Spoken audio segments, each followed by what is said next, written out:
Hello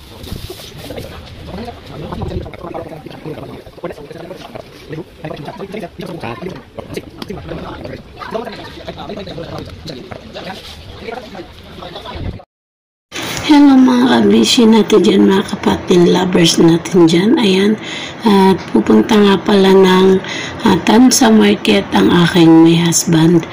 Titingin po siya ng gas range natin at para po masukat na, at ganun din po kung ano pa yung pwede niyang mabili. Ayan ang kanyang sasakyan ng motor. At ayan po, pupunta muna siya ng Tansa para ma-update tayo. Ay, nandito na nga po siya sa bilihan ng gas range mga kabeshi natin, mga kapatid lovers. At ito nga pala pong 4 burner ang kanyang napili. Ayan. At saka, makakabibili rin daw po siya ng initan ng tubig. Ayan, 11,850. At yan po. Makikita natin na talagang sobrang mumura. Nag-sale po sila 5 days lang or 1 week lang sila nagsisale, and then back to price na sila.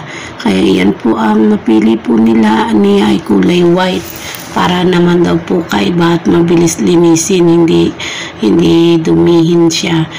Mas maganda talaga yung white kasi kung may dumi mabilis mong malilinis. Kaya yan, ito guys, mahilig talaga kami sa mga white and light mint green, ganyan ang aming mga favorite color, at mint blue, mga ganun. Ayan nga pala mga kabishi, at bumili rin daw siya ng initan ng tubig kasi mo talagang tuwing umaga ay hindi siya nakakakape gawa ng wala po daw siyang initan ng tubig. Hindi na nalaman kung nasa na napunta, pero meron po ako dati, nung kaso lang maliit lang. Sa tagal po namin na hindi nag-stay sa bahay, ay siguro nasira na ng mga anak ko. Kaya po ayan, bumili po siya ng isa. Ayan po, ang ganda ng kanyang nabili. Kaya worth it naman kung magkano ang price. Sobrang lamal ng price. Nasa 800 plus po siya. Kasi po ang laki niya. Tapos di kuryente na siya. Ayan po mga kabesi, ang kanyang nabili. Yung Prestige na yan. Yan po yung kanyang nabili. Yan, tinatry po nila yung initan ng tubig, at para po makita na okay. Talaga pong i-check nila lahat, bawat isa, para po pagka umuwi at nabili mo na siya is wala po siyang problema. Hindi mo na po siya kailangang ibalik sa binilan kasi talaga pong okay po yung kanilang mga quality, yung kanilang mga items. Talaga pong okay po ang lahat yan. Makikita naman natin na talagang itinatry po nila lagi para po lahat po ng bibilhin is wala pong problema. Ayan po mga kabishi, update ko lang po kayo dito sa ating munting remembrance again. Every time lagi tayong may remembrance. Ayan, remembrance for the month of July. Ayan na rin yung advance gift natin sa ating lover husband. Kasi sabi niya, bili na daw po kami. Kaya ayan. Kailangan din po kasi yan para masukat po dun sa ginagawa naming kusina. At ayan na nga po. Okay na. Yan na yung mga nabili niya. At ayan yung kanyang gas range. At yan yung kettle niya. At ayan, ititesting daw po pala muna nila itong gas range na nabili niya at bago niya iuwi. Lahat po ipapakita sa kanya kung paano gamitin, kung paano gawin. Kaya po lahat iisa-isahin po niya kung paano po ang tamang paggamit. Para naman po pag uwi ng bahay, hindi po siya mahirapan. Ayan po yung sa ilalim yung mga gamit niya, yung mga sa ibabaw, yung mga sa lutuan, yung sa lahat ng pampatong. At meron din po siyang katalog dyan. At yung isa nga po palang malaki mga kabisi, ayun po ay di kuryente. 3 degas at isang di kuryente in case na maubusan ka ng gas. Hindi ka namang problema kasi may di kuryente siya. Yan po yung kagandahan kapag may di kuryente. Pag naubusan ng gas, may magagamit ka. Kaya po ayan ang ating napili. Talagang sana po ay matibay yung kanilang quality kasi Ngayon lang po kami bumili ng ganyan. Lagi pong binibili namin is double burner lang. Kasi yun lang po yung kaya ng ating pera. Pero ngayon po, nagpagawa tayo ng kusina. Kailangan po natin bago ang lahat ng gamit sa ating kusina. Hindi na pala ako bibili ng oven kasi may oven na siyang kasama. Mahilig din po kasi ako mag-bake-bake. Kaya po yan naisipan ko lang yung may oven talaga.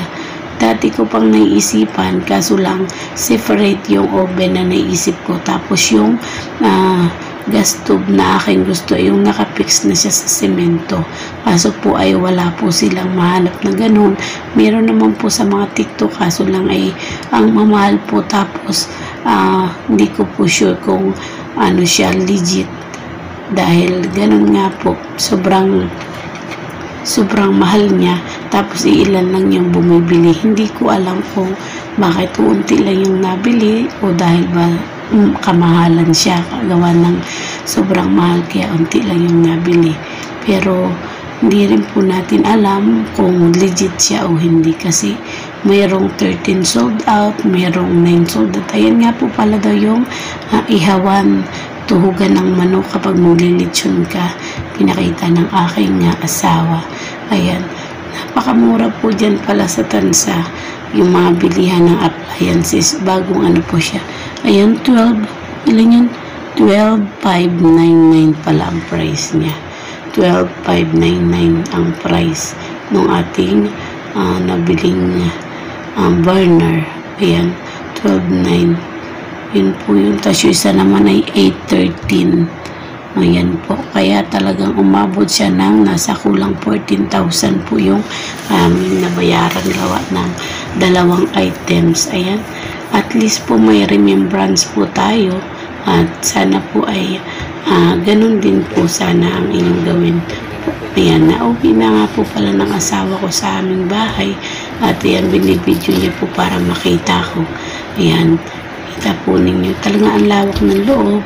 Pwede tayo maglitsyon dyan ng lechon belly, tsaka ng mga ulo-ulo ng baboy, ng ilang po buong manok. Ayan, 3-in-1 po siya. 3 gas burner at electric hot plate. Ayan po yung ating ang ating gas range.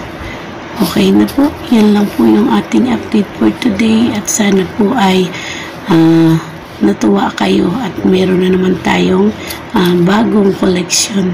Sana po ay isa kayo sa nagiging proud sa mga kagaya kong OFW na patuloy na nangangarap sa yan guys, ang price nga pala nito ay mahigit 12,000 yung price niya. Kulang-kulang 13. So, ayos na. Ito yung pangkuhan niya guys. Pakita po guys. Yan. Ito yung plate niya. Yan. Bago ito yung paa niya. Hindi ko pa ilalagay kasi inaayos pa yung bahay natin guys. Hindi pa tapos.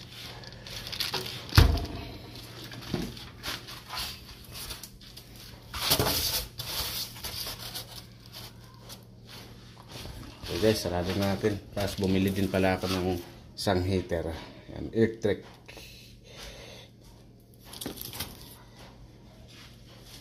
Pang heater. Initan ng tubig kasi wala tayong initan.